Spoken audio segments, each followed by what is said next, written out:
thing a little bit so that you guys can, I guess that's okay. You guys can see me pretty good.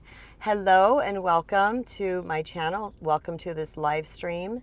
My name is Kristen Brown and I help people recover from people pleasing and to reclaim their personal power by learning how to love themselves unconditionally.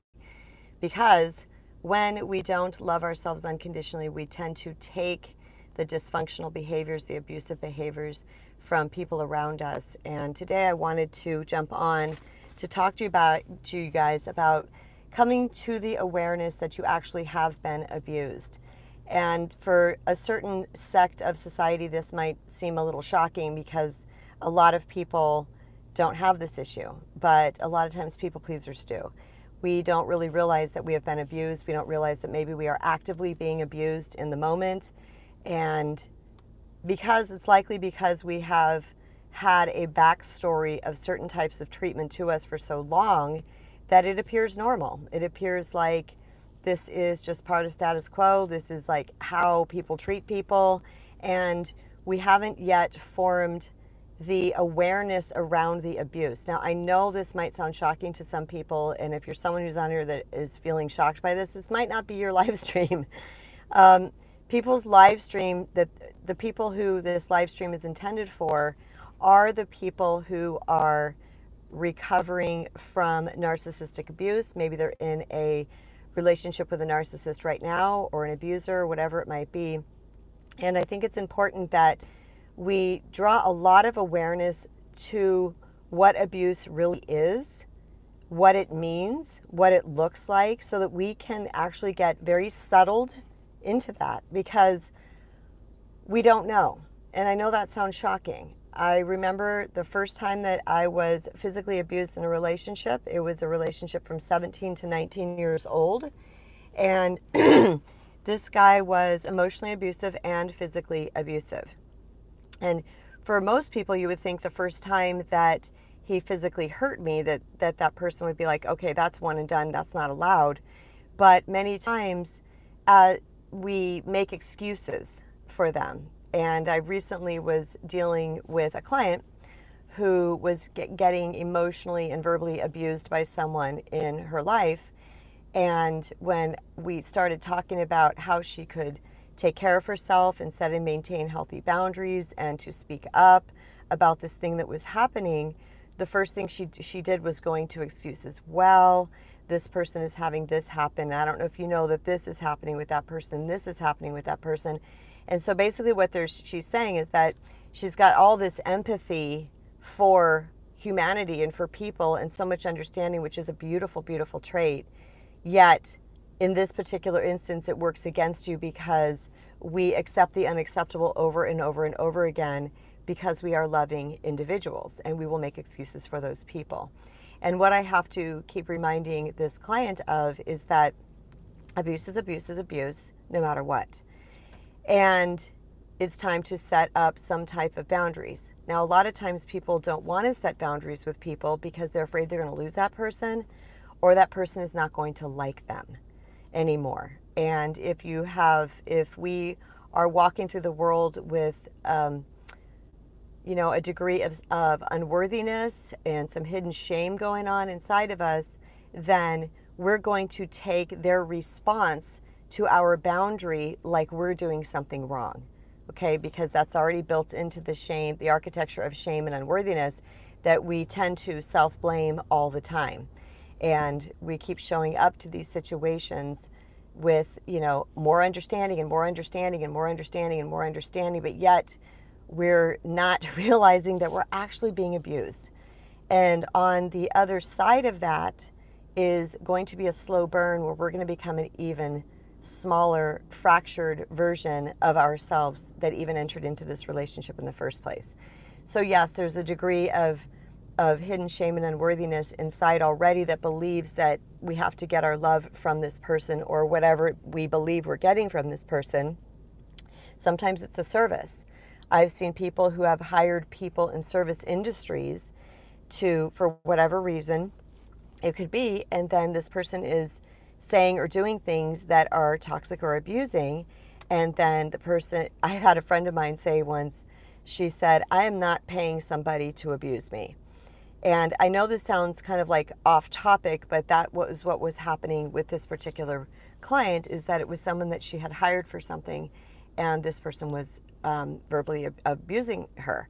And not all the time. It wasn't like it was all the time, but it's enough, because once is enough, you guys. And that's something that, as recovering people pleasers, we tend to be so forgiving over and over and over and over and over and over again, but yet the thing still keeps happening. And that will turn into abuse of self, because we are actually allowing somebody else to abuse us. So the reason why I titled this Coming to the Awareness of Being Abused is because for me in my own life, like I said, I was with that partner from 17 to 19.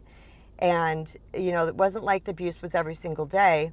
But when he got angry, when I called him out on something is really when it happened. Then he blew, and he would hit me or tackle me or headbutt me or threaten to take me out into the middle of one of the Indian reservations here and leave me there. So he would do these type of things, and then I would speak up and, say something about it, but yet nothing ever changed, because I didn't know that I was allowing myself to stay in that situation. And I know this sounds weird to some people, because you're like, actually, I'm not going to say that anymore, because the people that are going to listen to this are going to be needing to listen to this. And you guys are going to understand exactly what I'm saying. So coming to the awareness, I had to sit in that space of like really going, this is abusive. Like, I am being abused. I am being abused. And this wasn't in that 17 to 19 year old relationship. This wasn't in that. I didn't come to the awareness then. It was later in life, after the next person abused me, and then the next one after that, where it took me a long time, because I did not have people around me telling me that this was not okay. And you couple that with the fact that I wasn't really telling people, because somewhere inside of my psyche, I knew it wasn't okay. And I was fearing that somebody was going to tell me to leave. And then if I didn't leave, then I would feel bad for not leaving. I would feel like I'm doing something wrong. I'm doing something, now I'm not pleasing this person over here. So I unconsciously kept all these things inside myself, because I had this hidden mechanism inside of me that didn't want to be without this person, because I thought I needed this person. And like I said, this happened, physical abuse was in 2 relationships. But I had had other abuse, like emotional abuse and verbal abuse in relationships. But being someone that had dealt with that a lot in my life, it seemed normal. It seemed common. So as I started to heal and grow and evolve, I realized that this wasn't okay, period. It wasn't okay, not even a fraction tiny bit of it, of disrespect or abuse. It is not okay ever.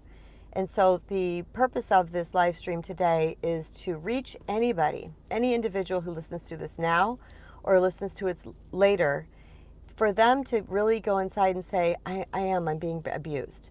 I'm being abused. And this is why it's important that there's so much talk in the world about this now, because we must understand that this stuff was going on for hundreds of years, but there wasn't a lot of conversation about it.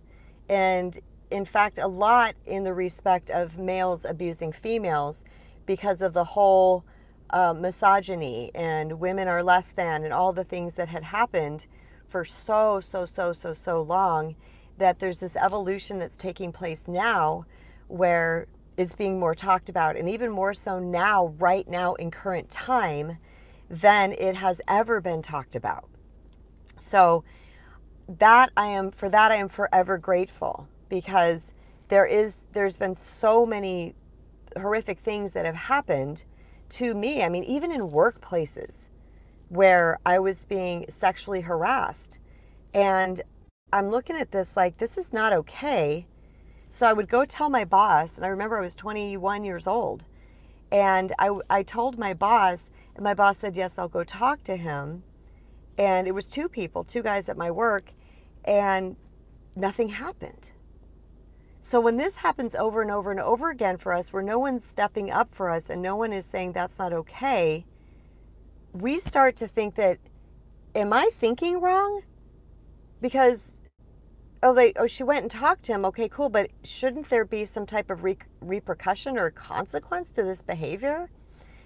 And when there's not, we are not being taught that we are protected, but we're also not being taught to protect ourselves. Because if somebody would approach me as a boss and say, this person is doing this to me, my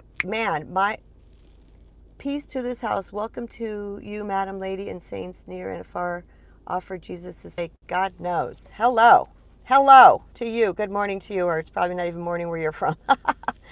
Thank you.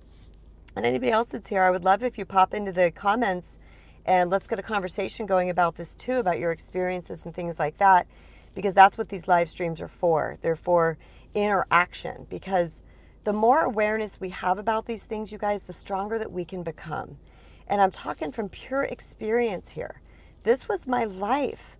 I'm a strong I have had so many people in my life say, you're so strong, Kristen. I remember people saying this to me in high school. You're so strong. You're so strong. Yet, I was abused over and over and over again for decades in my relationships. Various types of abuse. So, it doesn't matter if you're strong enough. If this portion of your psyche isn't formed, if you've not had the awareness yet, you don't know. And that's okay. But for me, as a coach, as a mentor, as a teacher, as someone who has healed through this stuff, my purpose, my passion, my joy, because I enjoy teaching these things to you guys, is to help people become aware. And I want you to give yourself permission that even though you become aware, yes and amen, reaching out from the island of Patmos, Jamaica, you can call, yes. Oh, hi, Siddhartha. Oh, and Andrea, everybody. I got the crew. I'm going to take a sip of my coffee.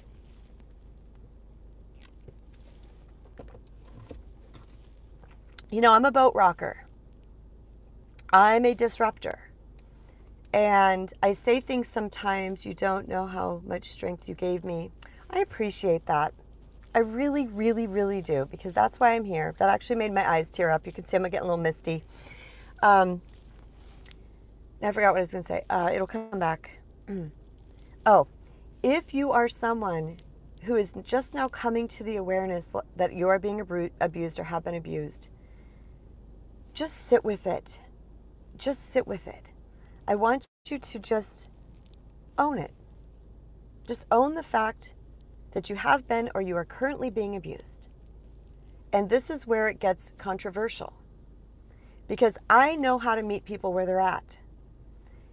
And if this is happening right now and you don't feel strong enough to do something, give yourself grace.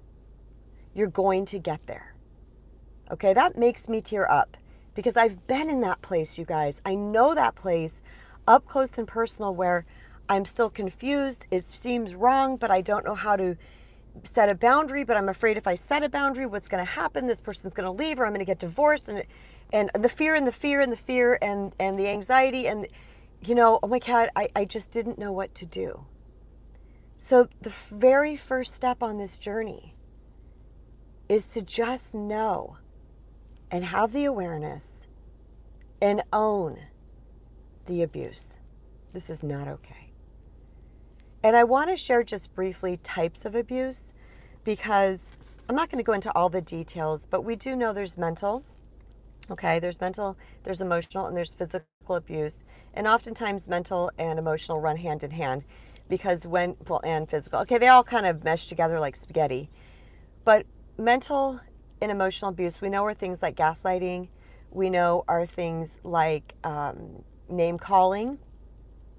Do you know that eye rolling is disrespect?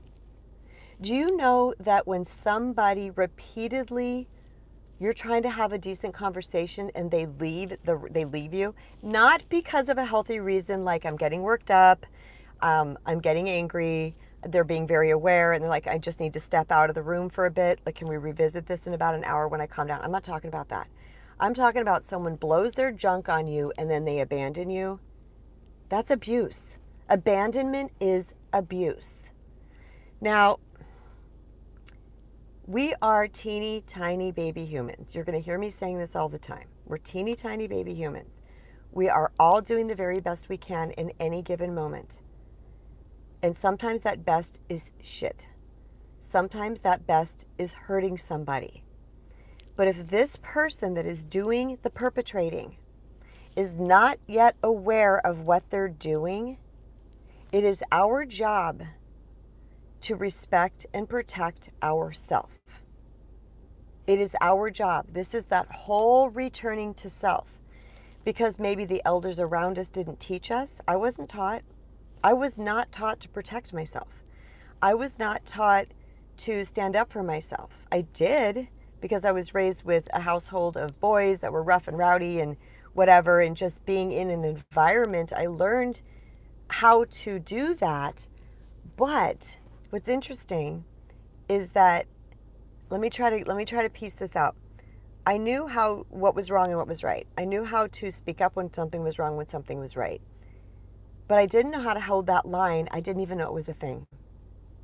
And we have to give ourselves grace for being teeny tiny baby humans. We're only at the level of consciousness that we're currently at. Period. We can't beat ourselves up. We can't tell ourselves we suck. We can't, you know what we're doing when we're doing these things, you guys? We are even lowering our self-worth even more. But when we meet ourselves with compassion and grace and understanding that we did not know any better, then what we're doing is we're starting to fill the worthiness cup. Okay? We're not making excuses. We're not saying we're making excuses for the people anymore. We're owning it. We're standing in it. We're saying that is not okay. Yet, circling back to what I was saying, I don't feel strong enough to do anything right now. I don't know what to do. Now, there can be varying degrees of this, okay? Sometimes we know to speak up. Sometimes we can set a boundary. Sometimes we do remove ourselves from a situation. Sometimes we don't do any of those things, all right? And it really ruffles my feathers when I hear people out in the world, and I'm noticing that this is dying down. This is starting to diminish and decrease. But it was very prevalent for a long time. Yes, setting boundaries with my brother and his family for disrespect. Think I have to let go of this relationship. You may.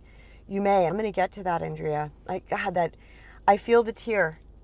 I feel like crying right now. I could cry with you because this is tough.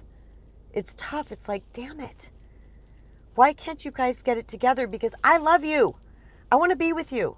I want to be family. I want to be friends. I want to be this. Yet you guys are acting like that, and I have to love me. You're forcing my hand. You're forcing my hand, damn it. And I want to get into that. I'm going to write forcing my hand. Okay, so I get worked up, you guys. Not in a bad way, a passionate way, a loving way. So what happens is that when we're just coming to the realization of this, we may not be strong enough yet to do what we, in our soul, in our spirit, I'm not talking about the noggin. The noggin's great. The logical mind is beautiful. That's why coming to awareness, it's a very logical awareness. I remember when I owned the emotional and verbal abuse of someone that I loved. And what I was going to say was that these things, okay, these forums, YouTube, people talking about these things, learning about narcissism, learning about verbal abuse and emotional abuse are very serving, because there's a pile of us out there that didn't even know the extent of it. We didn't know how detrimental this was, because we're trudging along through life doing the same things that we've always done, and this feels very normal. It feels very common. So we don't know the long-term effects of this until the long-term effects happen. And get this, you guys, we may not even know where it came from. We just wake up one day and we're depressed and we're anxious and we're upset. I see you guys' messages coming in, and I will address those very shortly. But we won't even know where it came from. We just wake up one day. Thank you, Galloway Kevin. We will wake up one day and we're just like, God, I feel crappy. Is life even worth living? I hate everything. I don't like people. I mean, whatever it is that you manifest for you. I'm thinking of some of my coaching clients are like, I hate people, and that's just a indicator that something has gone awry. That's all that is. But yet, because it's inside of us, we don't really know where it came from. So when we get radically clear, and let me tell you something, you guys, this journey for me, because it has been a journey, I am not done. I am not your guru. I'm a woman speaking my truth, my honesty, my healing, my growth, my evolution, and my current states. But there's wisdom in it because I've lived it and I've overcome. And I now share this with people because I care about you. I do. I'm the empath. I'm the lover, the giver, the nurturer, the earth angel, all the things that you guys are going to read about in my book because it is in my first effing paragraph. I'm going to tell you who you are in the first paragraph of my book. It's called The Recovering People Pleaser, a spiritual guide to reclaim your true worth, true God worth, and attract the love you deserve. I finally have a launch date, brothers and sisters, and that is April 11th. This year, 2023, and if you purchase the book between 12 and 1 Eastern Time here in the United States, then you can help me become a bestseller. If you buy the Kindle version is only 99 cents, but you can also buy the paperback version at the same time. Up to you, just throwing it out there, letting you guys know. But I talk about this in the very, very first paragraph, who we are, why this stuff keeps happening. Okay? But we are those lovers, those givers, those earth angels, and we show up to life that way. And we over understand, and we over accommodate, and we over give. Yes, Sierra, I'm going to address that.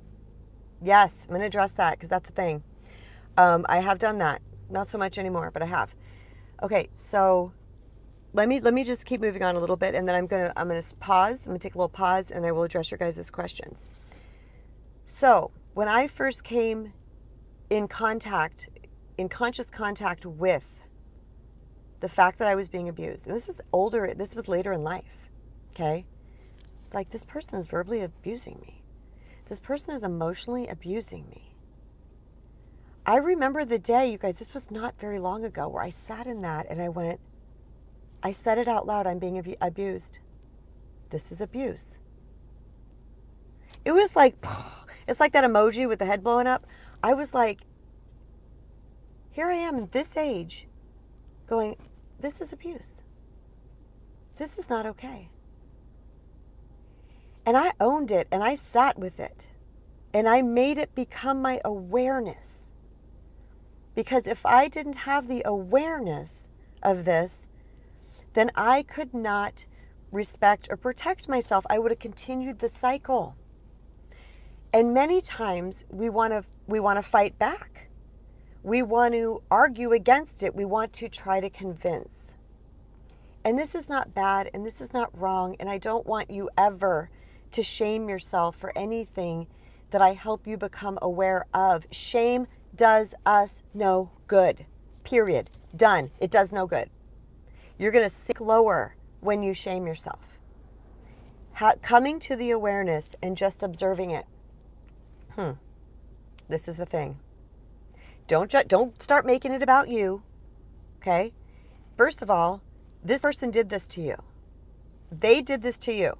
They did this to you. You don't cause somebody to abuse you. Period. That's on them, not on you. Ever, ever, ever, ever. I will say this. What I'm speaking about right now is consistent abuse. Mental, mayday,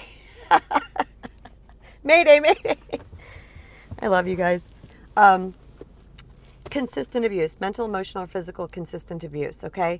Because back to being teeny tiny baby humans, we abuse each other. We hurt each other. We say things that we don't want to say.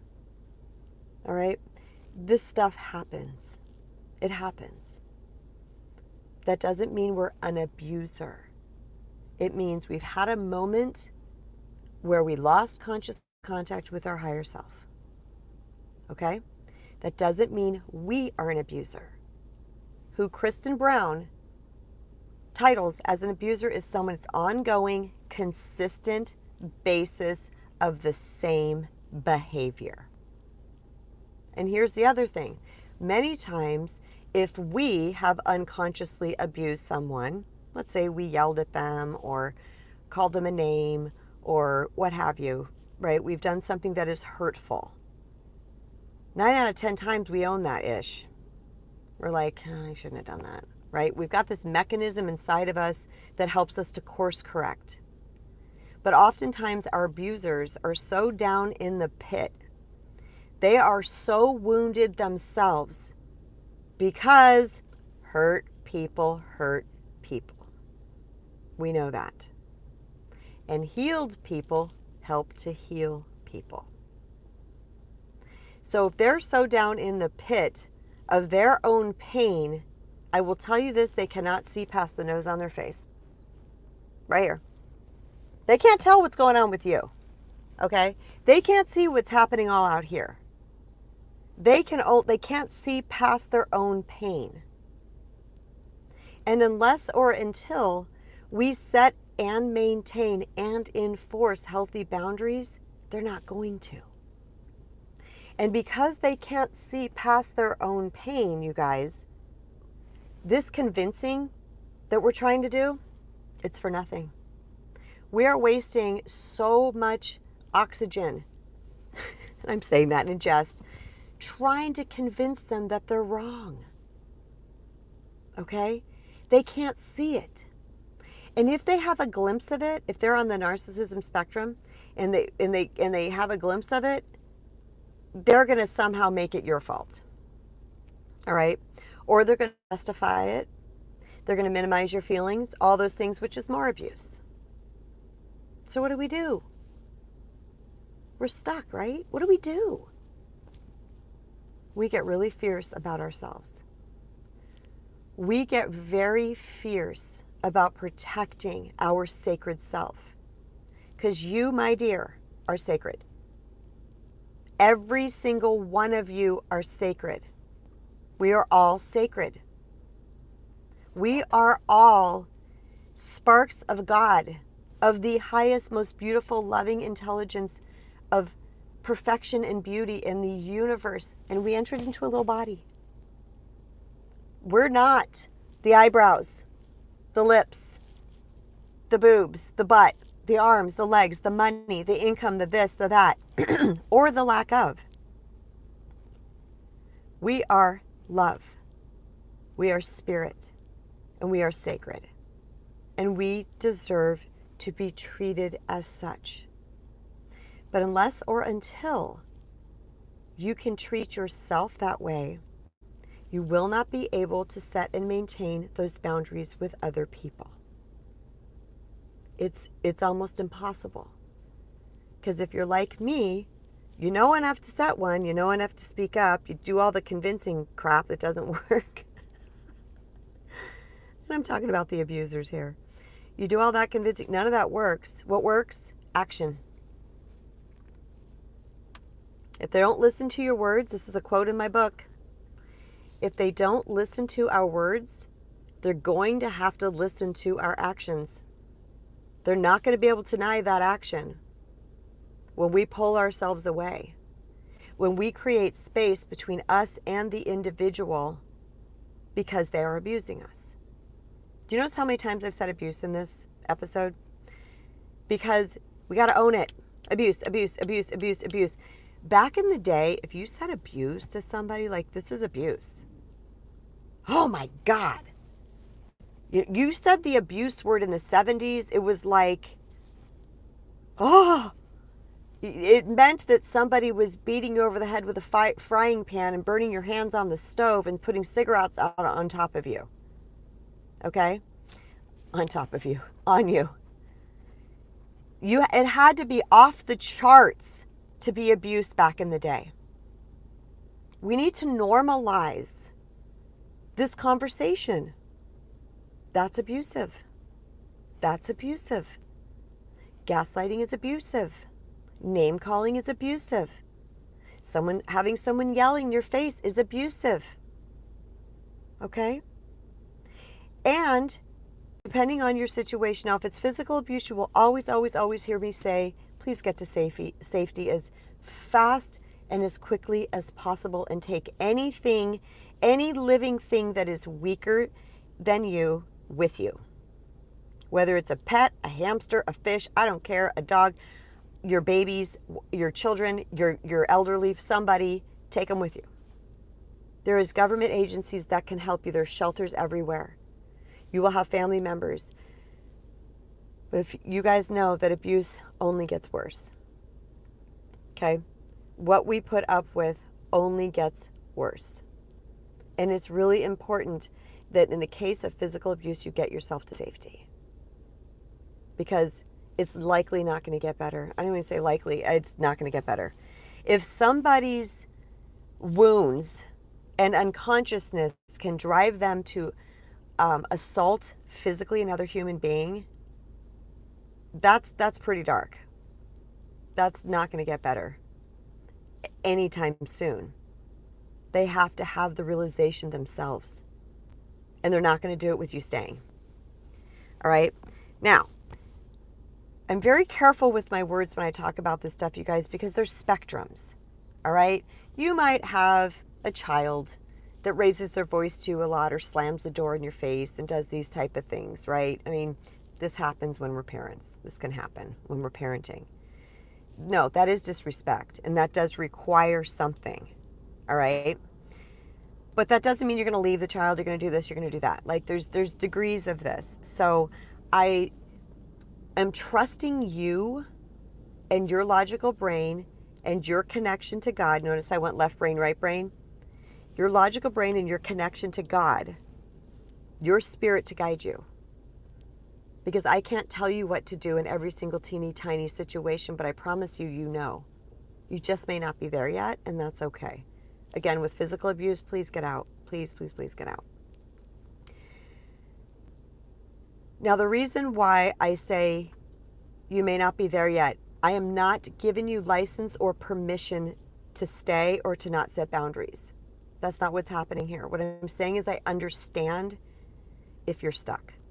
I understand if you're like, I'm scared to death.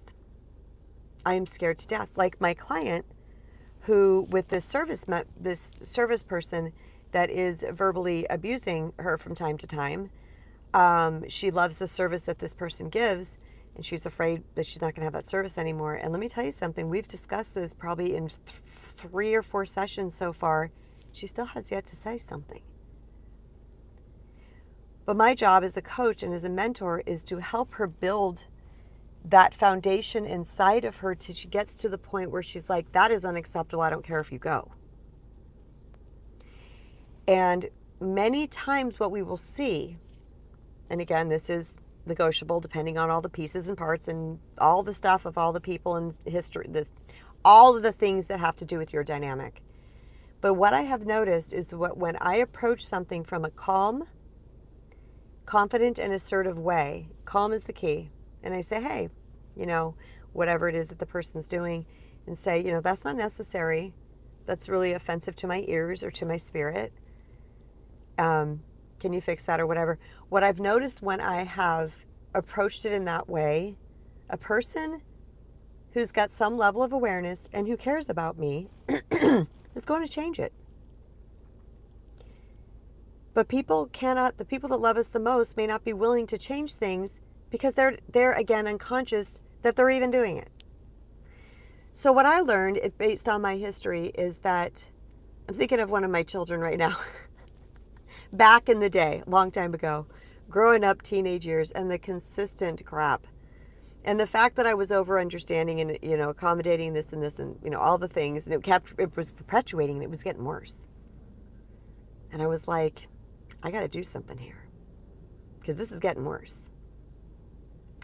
And when I started to really hold my line and my behavior followed my words, like I remember going shopping, clothes shopping with this one, and again, teenage years. This child is not like this now. And every time this child would get mad at me if I didn't like the clothes that she was picking out for me. And she started, going off and telling me things, excuse me, whatever.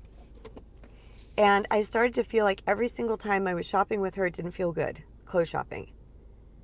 So I mentioned it, hey, I need you to be more gentle. Not always going to agree with you, have my own sense of style, this and that and the other.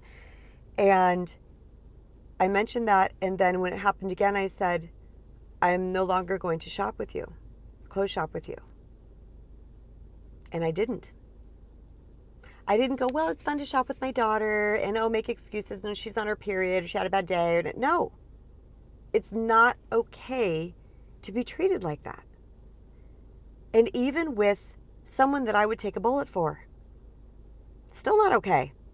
It's my babies, right? But sometimes we confuse that line of love with respect. Respect is respect, and we have to teach people how to respect us. Okay, I'm going to pause right there, take a sip, and I'm going to read your messages real quick. All right, let's see what we got here. Live chat. All right, let me scroll a little bit. Here we got, with my brother, it was the last one I read. The shattered saints that are written in the scripture of the truth concerning the prophecy of the end time, Daniel. I'm not sure what that means, but thank you. Sierra, every time I speak up to express how his actions make me feel, he gets defensive, rages, and turns the blame on me. Oh, girl, I know it. At the end of the argument, nothing is resolved. I'm going to venture to say that you are dealing with someone who's got a lot of pain inside. Someone who has some hidden story, some backstory of trauma inside of them that has yet to be healed. And that is the defense mechanism coming out to fight for his own life, believe it or not. That's what it looks like. I have to fight for my life. And it's unconscious. What I have learned when dealing with people like this, Sierra, is that no amount of explanation was going to help. What I needed to do is continually remove myself. I'm assuming this is a partner. Would you please put in the chat if this is a partner, husband, boyfriend, but a partner, if you're still in the room. I'm not sure if you're still in the room. If it's a partner, that means you're around this person a lot. And this is actually a good thing because this person loves you and wants to be with you and wants you in their life. But when we stop talking and we start acting, okay, we stop doing the thing, we remove ourselves. I remember doing this. When a certain person was doing those type of things to me, I got up. First, at one conversation, I said, if this can't be a cool, calm conversation where we share ideas and things together, then I'm going to remove myself because I cannot subject little Kristen to this abuse. I won't do it. And when it continued, I got up and I left. That was it. I'm done. Not doing this anymore. Got up and left. When you can have a calm conversation with me, I am happy to revisit this, but for right now I can't. When you can remain calm, I'm happy to revisit this because I care about this relationship. This took, I cannot tell you how many times, but this person got it. They finally got it. But here I was trying to talk about it, trying to, trying to deal with the defensiveness and the argument and the gaslighting and the turning it around on me and the making it my fault and all of these things. But I also did this. I said, I am so willing to hear you. I'm the person who brought my feelings forward. Let's address my feelings first, and then we can address yours for as long as we need to. Okay? And when this person couldn't do that with me, then I would remove myself. Okay? Then when the conversation happened again, if the same thing happened, husband of 15 years. Okay. Yes. All right. This is, even though it's been 15 years here, I'm going to tell you right now, you can change this dynamic, sis. You can. It's about getting really, really rooted in the fact that this is not acceptable anymore, and you're going to do whatever it takes to protect you, which means to remove yourself. To remove yourself. When we do that, what happens is that they have to go within. They have two choices, because we always have free will. They can sit in their story of why you're wrong and continue to build evidence in a case against you. Or they can look within and say, oh my God, she's never done that before. Or he's never done that before. Remove themselves from me. And when we continue to hold this line, when we say, listen, I've put up with this for a long time. This is very painful for me. And this is in your words and your feelings and in your guidance, okay? And this is really rough for me to hear. Because I put up with verbal yelling for a long time because my dad was a yeller. So it felt normal for someone to yell. But every time someone yelled, I'd feel myself just like getting like repulsed and crushed from it, and like it was like someone was throwing rocks at me. And this is why it's so important to get in touch with ourselves. This is part of the healing journey. Because it was so commonplace for that to happen, I didn't even notice the way it made me feel. But as I started to heal myself, that became a siren. It was like a tornado siren blaring through Oklahoma. When the minute that happened, I was like, whoa, and I knew boundary. And I started first with a verbal request. Hey, can you bring it down a little bit? Because people are going to do that. Like I have a 17-year-old right now. And at times she's frustrated about something and she'll raise her voice to me and I will say, honey, I know you're frustrated about that, but every time I'm speaking up, you're kind of coming at me. I'm like, I'm not the cause here. And I don't want to hear everything that you're saying. But this is, and we've had so many conversations like this, and I've grown so much as a parent that she's like at this age, where the other one was having a hell of a time. She would say, I'm sorry, I'm just really frustrated right now. I'm like, it's okay. You're allowed to be frustrated. But I don't hammer the point home because she owns it. But we have those people in our lives that don't own it. And then it becomes this two rams, because what is an argument, you guys? It's someone that wants to be seen and heard. Okay? So we end up getting into these sparring matches with people because we just want them to hear us. We want to get our needs met. We want to be understood. But if they're not in the position to understand you, know that. Their fight, flight, or freeze has been activated. They've been triggered.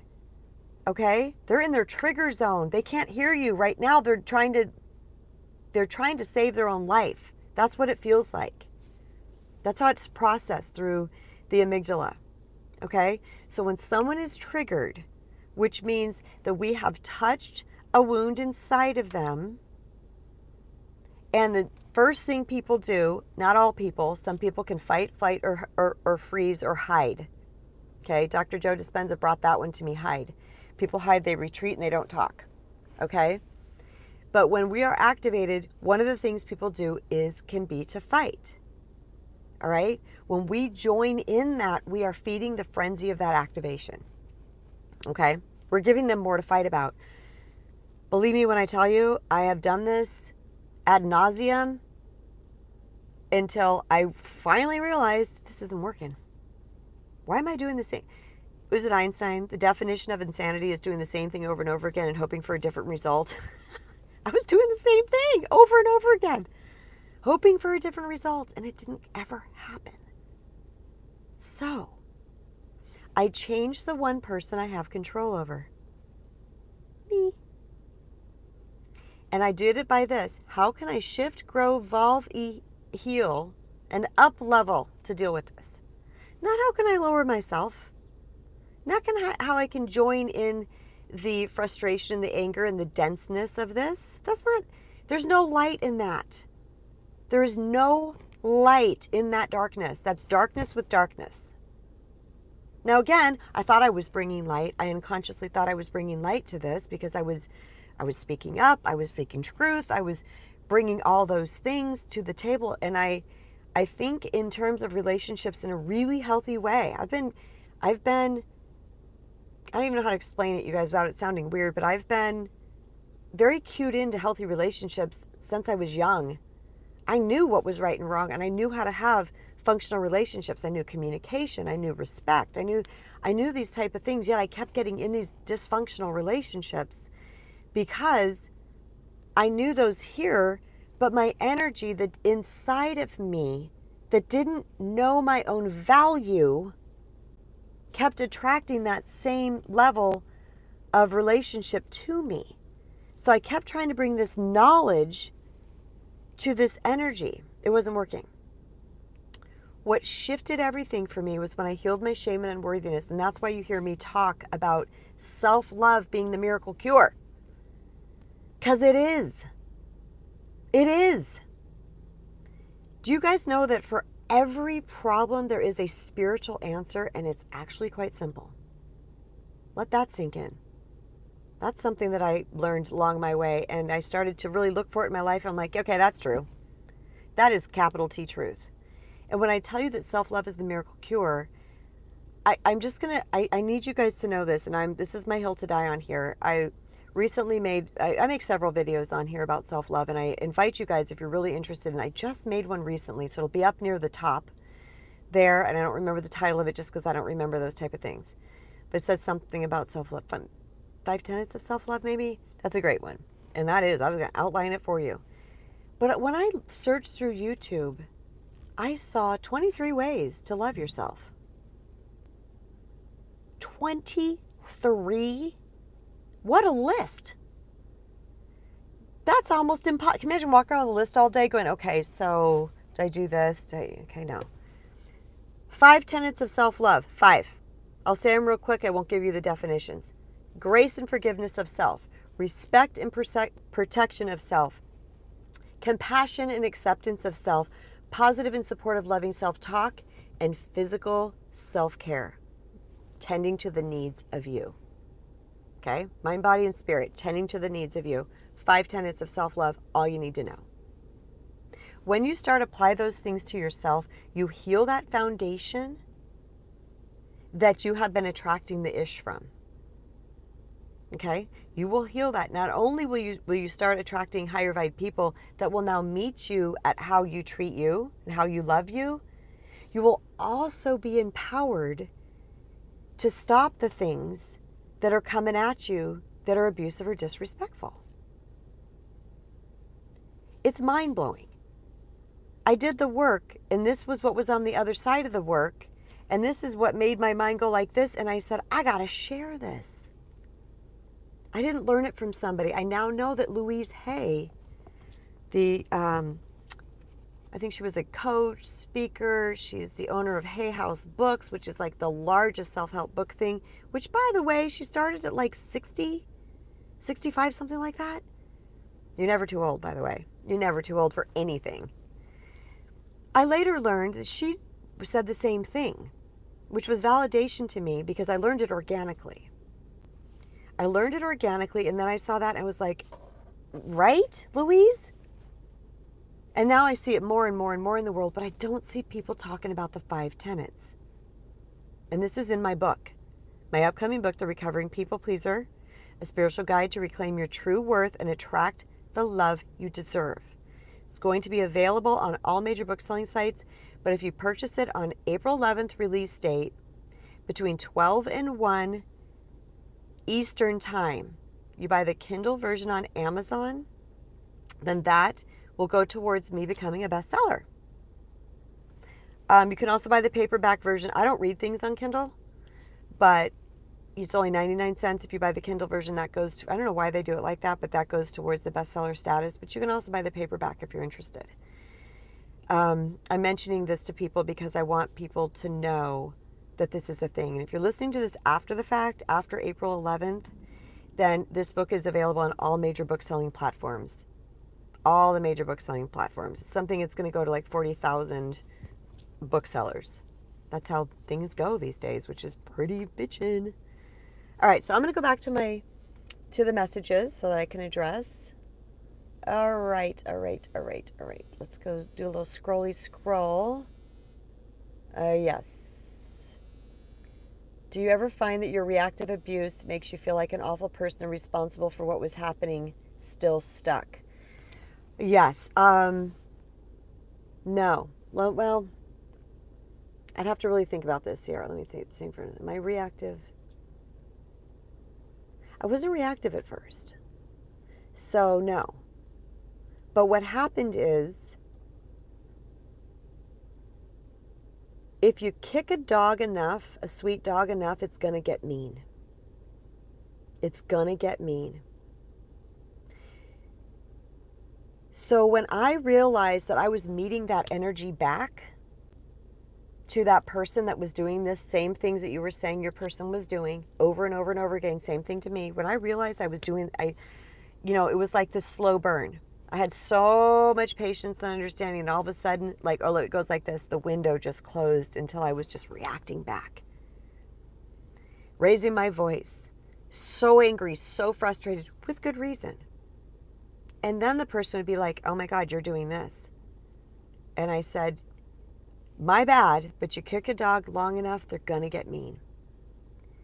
So what I did was, and please hear me, I gave myself grace and acceptance and understanding and compassion for being where I was.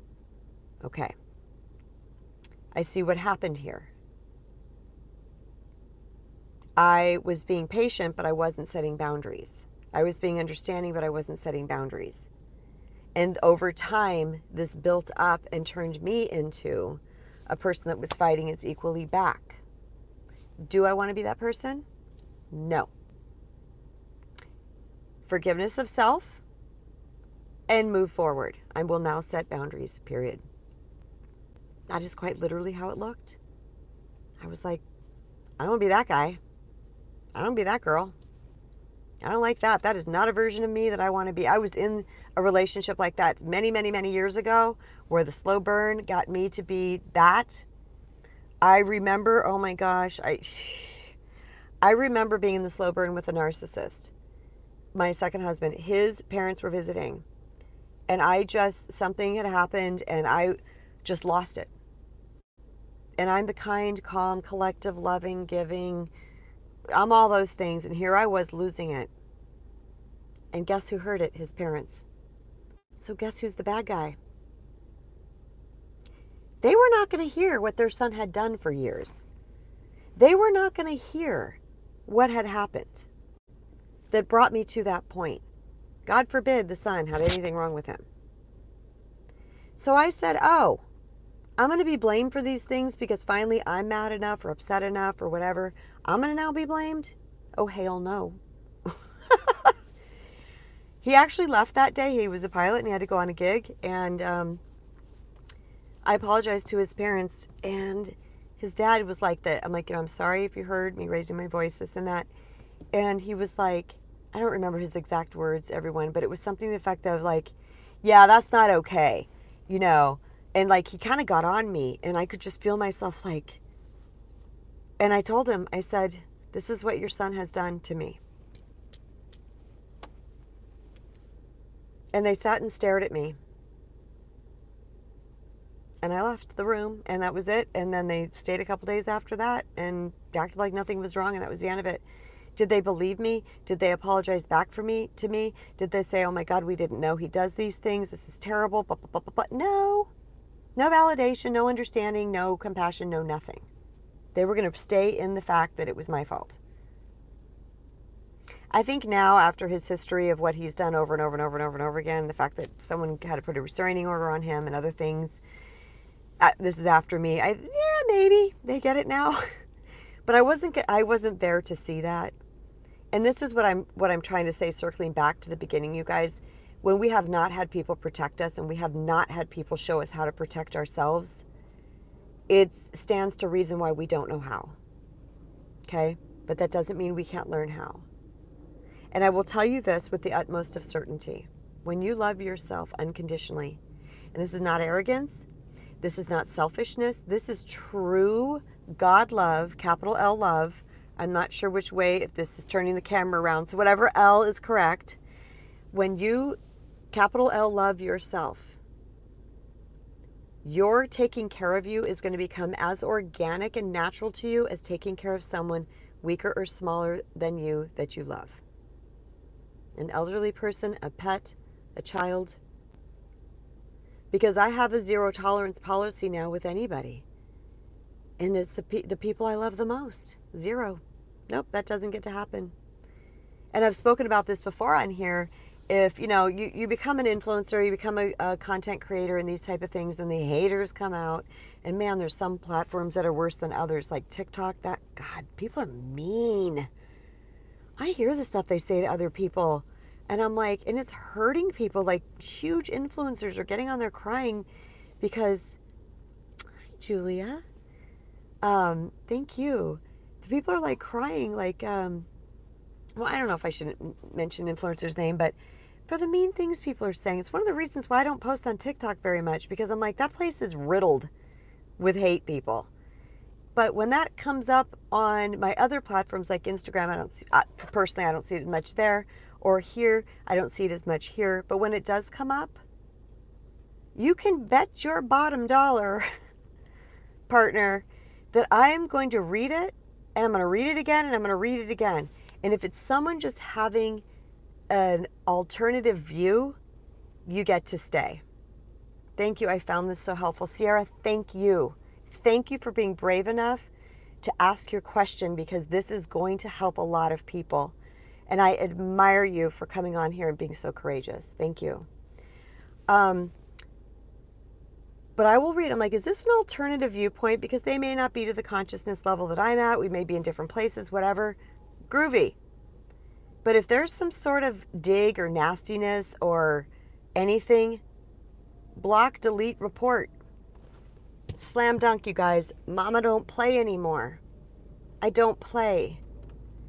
I used to be afraid to do that. I used to be afraid to set those type of boundaries. Or like, they're going to be like, oh, see, because I remember back in the days of Facebook, people would say things like, oh yeah, you're just going to delete my comment and not address it, see, because I'm right, or something like that. And it was like, no, you were being hateful, bro, sis, whoever you are. So being the recovering people pleaser that I am, if you guys think I got up on this stage yesterday and just blew it out of the park, like I, talking like this for an hour and a half like I do. Hold on, I gotta take my sweatshirt off.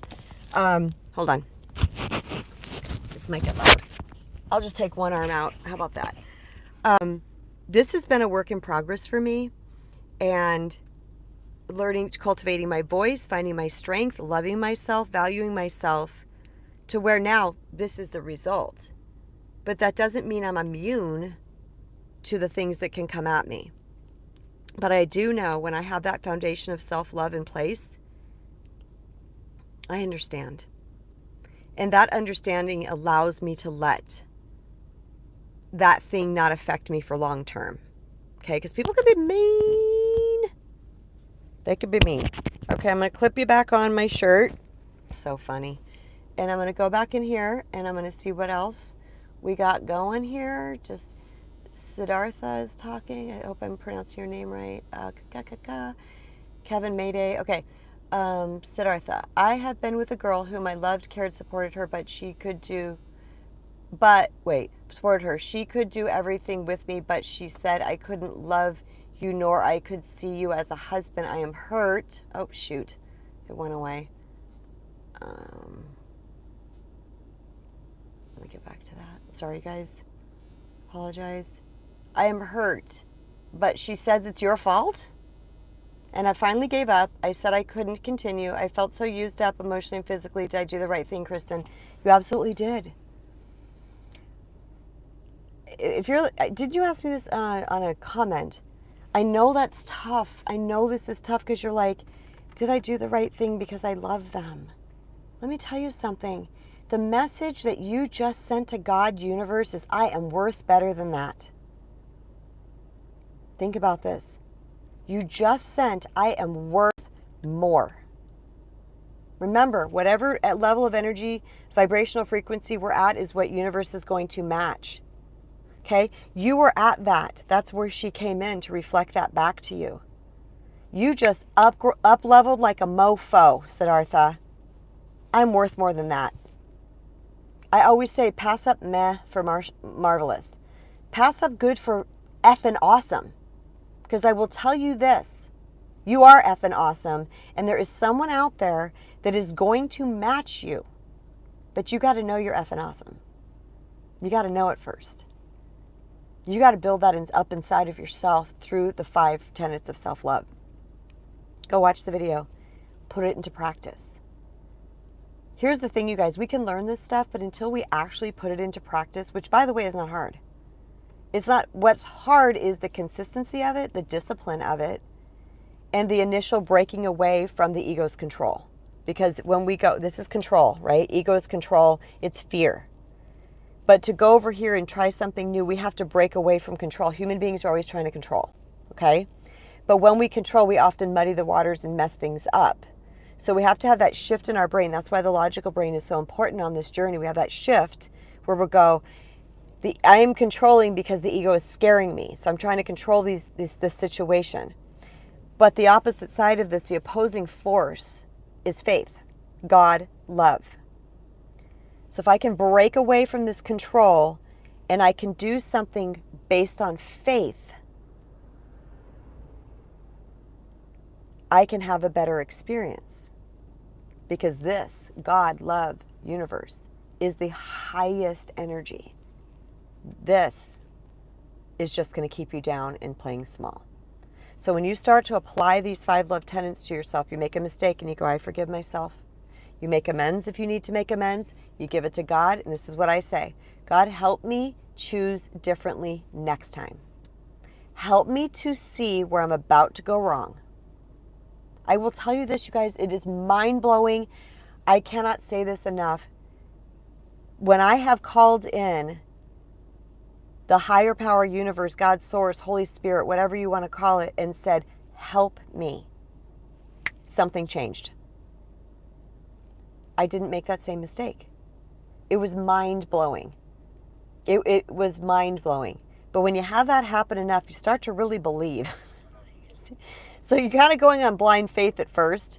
Okay, I'll throw this prayer out there. I'll see what happens. I'll, say this mantra. I'll do this thing. And then you get the results and you're like, what the heck?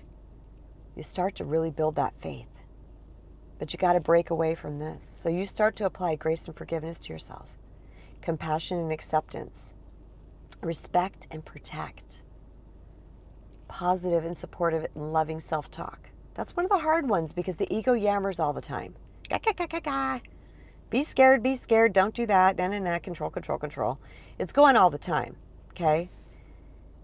But when we put this into place and we tend to our own needs, mind, body, spirit. Mind, body, spirit. That's what self-care is, tending to our needs. Mind, body, spirit. When we tend to those things, you are going to notice this shift in your essence that is undescribable.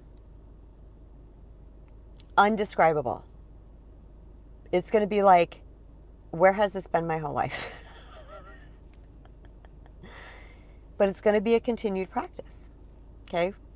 Because, again, Kristen Brown learns everything the hard and long way.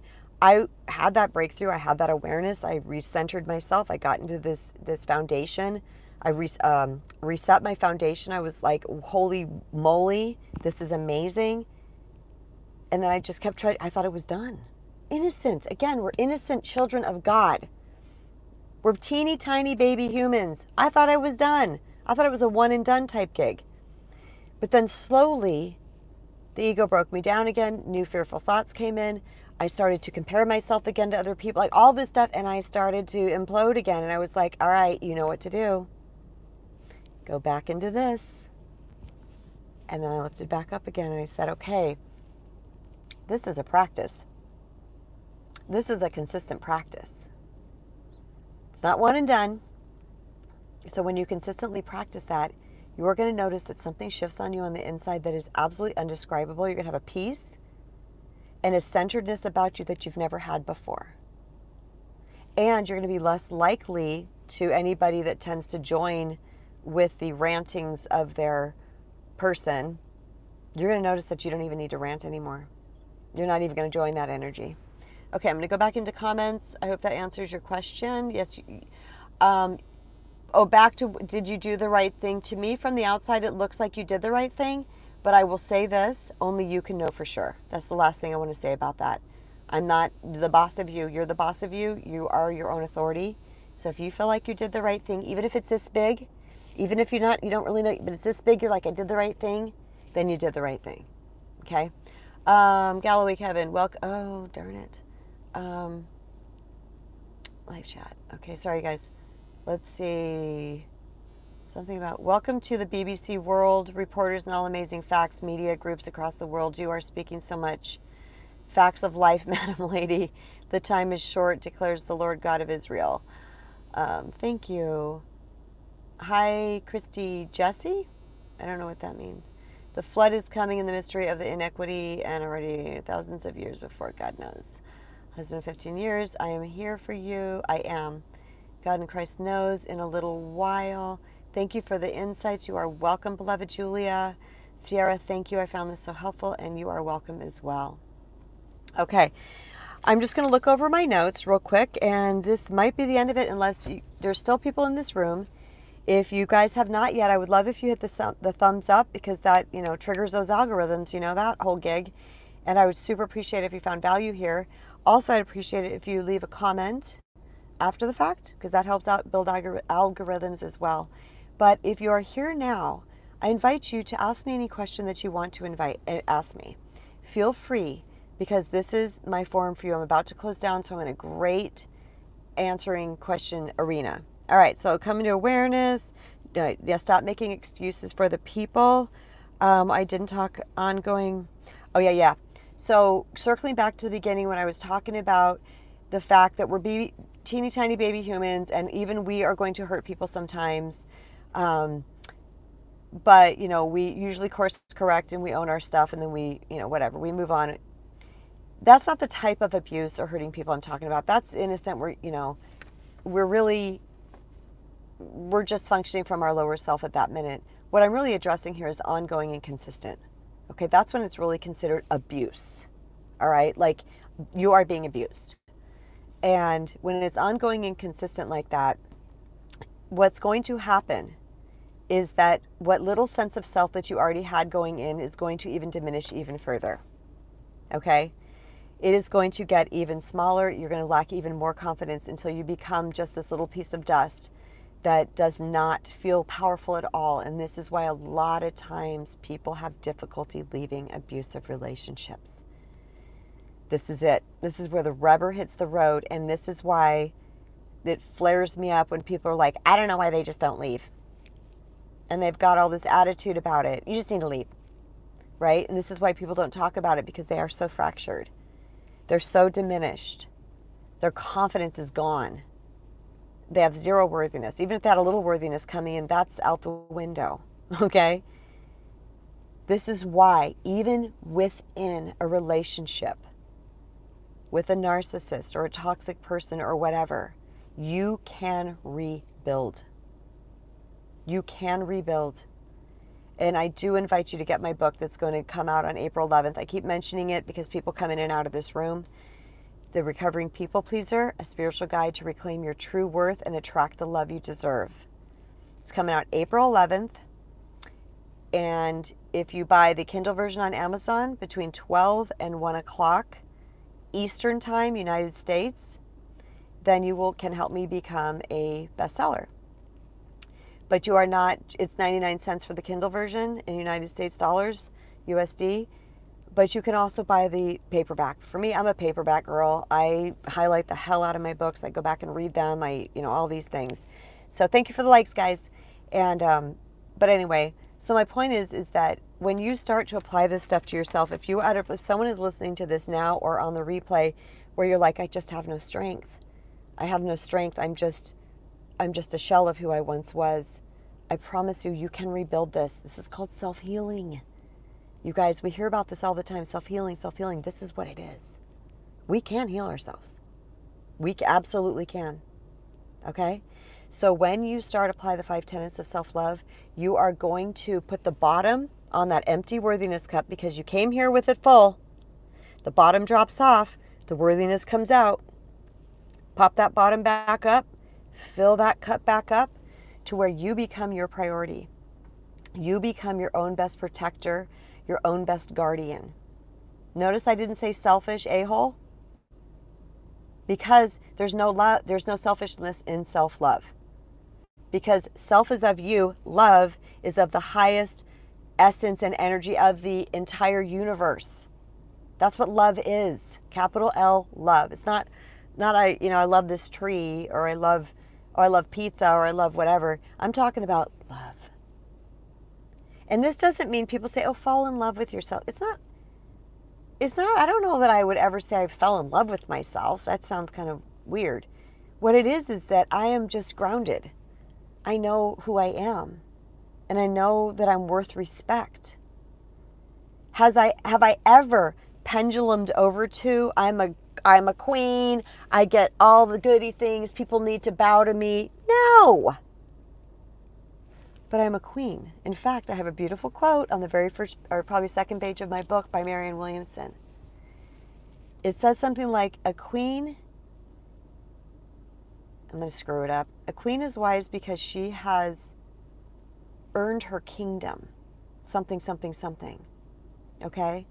That's the type of queen or king I want you to know that you can be. You're not done. I'm just telling you right now, you are not done. You are not destined, for crying out loud, for crappy relationships and behavior. You are not destined to feel like you're not worth much.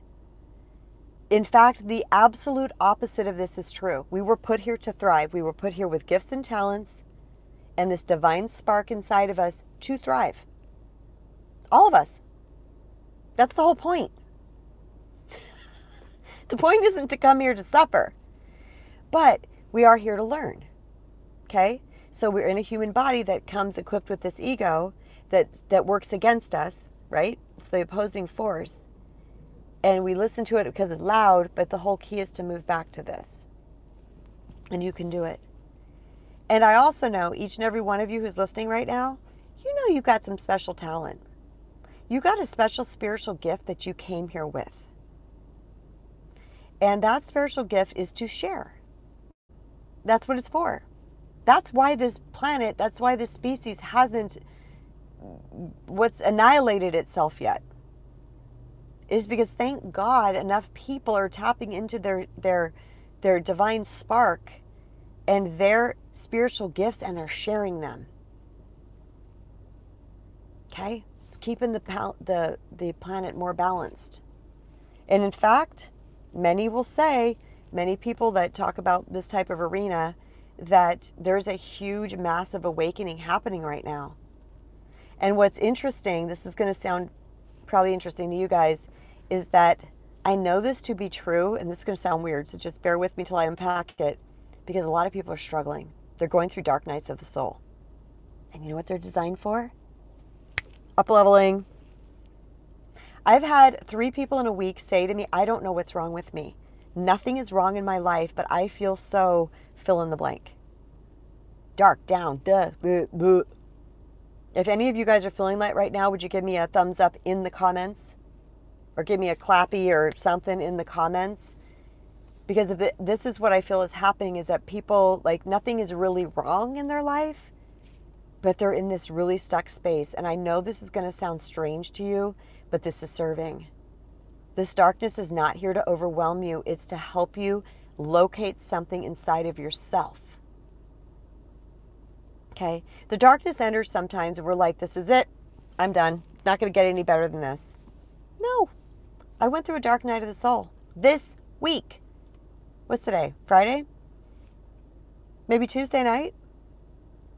Yeah. I was in it. I was in it to win it. And I was crying and I was talking to God and I was like, what is happening? Blah, blah, blah. You know, all the things. And it was so fascinating because I've done it before. I allowed the feelings forth because we need to honor those. It's just energy. Let's get them out. Let's move them. Let's move them. Okay? I honored the feelings, but there was this part of me going, Chris, it was like this little tiny voice, probably over here on the right side, because that's our receiving side, was going, yeah, you know, this is going to be fine. You, Andrea, are going through it. You can relate, sis. But there was this little tiny piece of me going, yeah, everything's going to be okay. This is going to pass. But I was in it, crying. I'm not a big crier. I don't cry at every little thing. And I was crying and screaming and having a tantrum to myself. I was by myself. Okay? And then I said, okay, God, what am I supposed to be learning here? And every time, this is what I mean. Every time. It's still mind-blowing to me. What am I supposed to be learning here? I flipped through some videos, landed on one by Neil Donald Walsh. He said something. No. Let me back up. I asked God, what should I be learning here? Neil Donald Walsh popped into my head. Why? I haven't thought about Neil Donald Walsh on the daily. I haven't read his books in a while. Love the guy. One of my great teachers. But he popped into my head and I went, okay. So I flipped through YouTube. Hey Siri, find me a talk on Neil Donald Walsh. Something pops up. Within 2 minutes, he says something that resonates with me greatly. I flip through again, find another one. Within 2 minutes, he says the same thing. What? Different talk, different interviewer, different thing. Flip through again. Within 2 minutes, I get 4 times, you guys. No, I'm sorry, 3 times. Then I switch to Marianne Williamson, and she, within the first 2 minutes, says the same thing that Neil Donald Walsh said. I got this message 4 times. 4 times. And I went, all right. Okay. I was still a little tantrumy. Still a little pity party-ish, but I heard it. But I didn't push it away. I felt the feelings through to fruition. I went to sleep. And I said, I hear that. God, I hear that this is it. Can you help me connect to that? Next morning I woke up, I would say 80% better. I still had 20% residual. So the reason why I bring this up to you is that, what was I talking about with that? What was the whole point of that? I think it's just meeting it where it's at and understanding that you are a work in progress and you're learning and you're growing, and these dark nights of the soul are purposeful, but don't allow it to overwhelm you. Oh, that was the other thing. 2 days later, I pulled from my Sacred Rebel card deck. And OMG, the first card, it was everything. It outlined exactly what I'm going through. It even talked about the darkness. It even said things that I was thinking. The deck is like this. I just shuffled until one popped out. And I was laughing. I literally was like, I kept saying out loud, oh my God, oh my God, oh my God. Yes. And one of the things it says is don't let the darkness overwhelm you. It's just here to teach you. You wouldn't be led to this moment in time unless it was time. And sometimes when we are, and I say this, of course, wow, you have a great connection to spirit. You do too. You just have to cultivate it. You just have to trust, really. This took time. But we all have that connection, Andrea. We do. So just keep forging it. If you guys want me to give a talk on how to strengthen that, I will, in case that's a question for you. But truly grateful for all the learning. Yes, Julia, thank you. Oh my gosh, yes. Man, when we learn.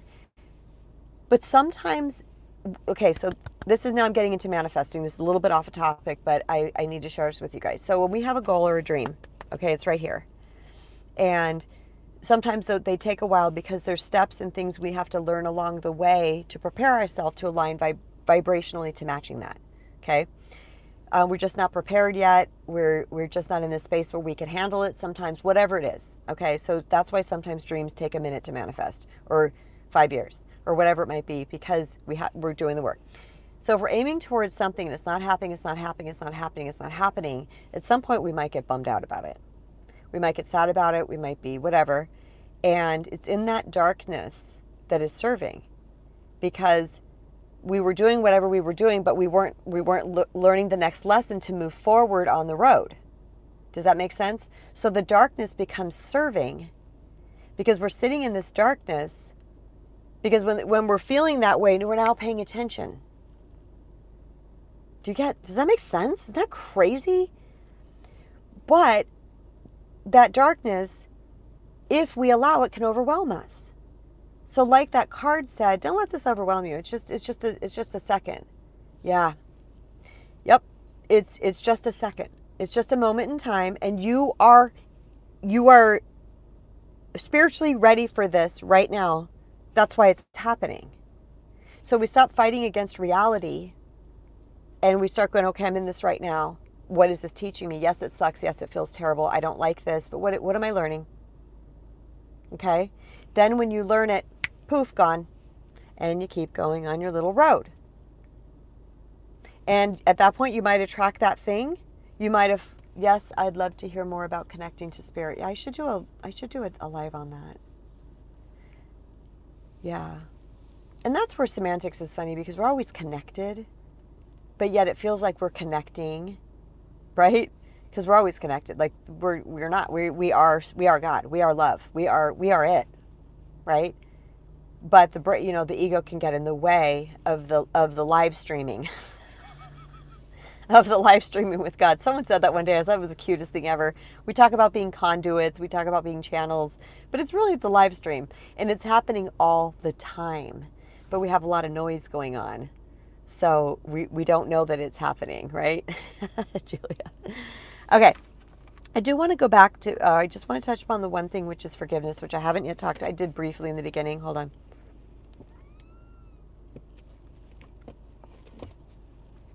Which is forgiveness.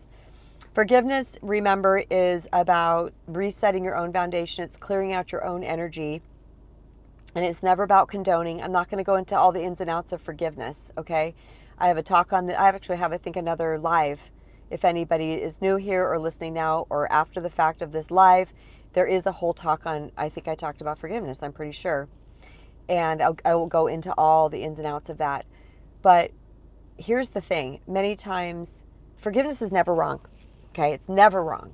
Even if we're forgiving our abuser. In fact, it's okay. It's right. It's good, because you're releasing yourself from the toxic tie, the energy, the dense energy of what the perpetrator did. It's never wrong to forgive.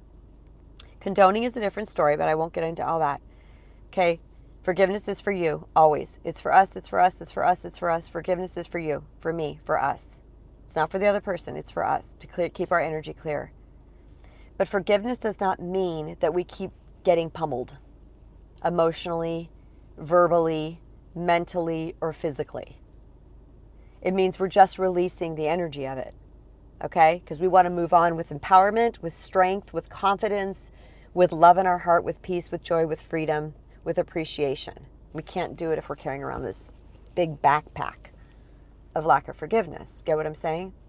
Yes, Julia says exactly, Kristen, and she gave me the little party hat. Or is that a blowy thing? I never knew what that thing was. Is it I always thought it was a party hat. I think it's a blowy thing. Like, okay. So with the forgiveness aspect of it, many times when we forgive somebody, we think we need to stay, or that we don't need to set a boundary anymore, or our perpetrator will say something to us like, you're just not being forgiving. Okay, might use that little tactic on you. Here's the deal, ladies and gents. Forgiveness all day long for you, as much as possible if you can, work towards it. And be willing to set boundaries. I have forgiven people for remote, continued perpetrations, and set boundaries. And said, I forgive you. Well, why don't you forgive me? No, I'm forgiving you, and I'm not going to subject myself to X, Y, Z anymore. I forgive you. I understand your innocence. Because really that's what it is it's their lack of understanding, it's their lack of consciousness, it's their lack of healing, it's their lack of It's their innocence. This is what A Course in Miracles calls it. We're innocent children of God doing the very best we can at any moment. And sometimes what people do to us is crap. Okay? There's bad things that people do. All right? There's a love and a stray for love. You know, that's it. And if that person has strayed from love and they perpetrate it on you, okay, that is, and it is your abuse. Own your abuse. Okay?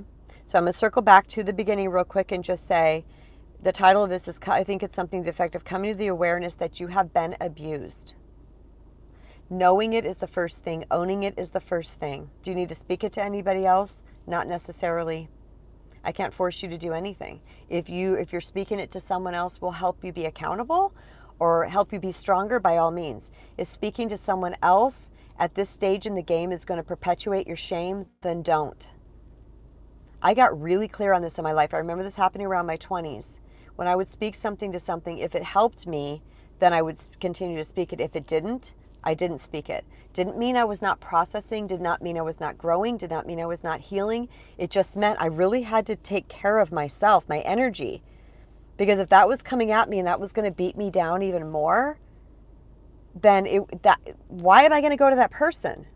And it's nothing against them. It's just, you know, they're probably staying and doing the best that they can at that time, but it wasn't helping me. So what I decided to do is I will speak. I spoke to a friend of mine yesterday, beloved friend.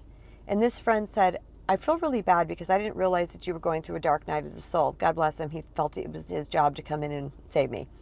And he said, would you reach out if you needed me? Like, would you tell me you needed me? And I said, yes, I would, for sure. I said, but sometimes I need to go through things on my own because outside input might, you know, knock me off my game or something, or, you know, whatever. But yes, I will let you know when and if I need you. But it's nothing against you. It's just that the backstory of people, that the things they would say would work against me. And I hope that you guys listening to me never feel that. I hope you feel that I give you your power, because we're at all different places all the time. And there's no one size fits all. But by giving you your power, not that I have the power to give you, I don't. But by saying you are in your driver's seat, you are your own authority, meet yourself where you're at. Meet yourself there. Honor where you're at. If it's a place that's not serving, don't stay stuck there. But if it's a place that's serving, then you really own it. It's really great, you guys, that we go back into our lives and we actually take a minute to own how far we've come, to recognize how far we've come. That makes me tear up too. Because so many times we're just trudging through life, you know, and the same thing, we're on the hamster wheel and we're just going and we're paying the bills and doing this and going on and the school functions and all that. And we think nothing's changed. We're changing all the time, sometimes minute by minute. Amen to that. Yes, Julia. So when you go back, and I love to do this with clients, I'll take them back. If they start to feel stuck, I'll go, let's go back. Sometimes it's just 6 months. Let's go back 6 months. Let's go back 3 months. Let's go back a year. And every time they're like, Daryl Lee, hi, friend. They will be shocked. You are loved, Daryl. They will be shocked at how far they have come. Okay? So, it is very, very serving on your path. I'm going to close down here because I'm almost at 90 minutes. It's very, very serving on your path to go back and look at where you were and look at how far you have come. Okay? Because you're going to see, it's going to fulfill you. It's going to ignite you. It's going to inspire you. It's going to make you happy. That, wow, something is changing. I'm not stuck. And in fact, people, you know, sometimes we can be stuck. That's a thing. And I want to honor that if that's the case for you. Sometimes we are stuck. And then we call up a friend, or we get a coach, or we read something, or we ask God, or we do whatever we need to do to get unstuck. okay? But a lot of times we think we're stuck, but we're really not. Because when we look back, we're like, holy crap. A year ago, I wouldn't have said this, I wouldn't have done this, I wouldn't have this, I wouldn't have that. So taking the time, actually put a timer in your phone every 6 months, every 3 months to say, where was I 3 months ago? Where was I 6 months ago? Put a timer in there so that you can take the time to go back and see how far you've come. All right, you guys, I'm at 90 minutes, so I'm going to jump. I got some things I need to do. I love you. I'm so glad you guys came. So much interaction, so many beautiful comments that came through today. Live chat, let me just check and make sure I didn't miss any. I kind of caught them all in real time this last time. Yeah, Andrea, I got to write that down, that I hear more about connecting to spirit. If I, for some reason, forget because I don't have anything to write that down with right now, feel free to comment on one of the things in my community or one of my, because I don't know, we don't have DMs here on YouTube. I know I have that community tab. I'm not sure if you guys can comment in there or post. I know you can comment. I'm not sure if you can post. You can go to my Instagram too. Thank you so much, Kristen. Blessings to you. Blessings to you, Julia. Blessings to you. But you guys can always DM me or message me at hello@kristenbrown.org and say, hey, just a reminder, you were going to talk about this. I like reminders. I don't get offended by reminders. And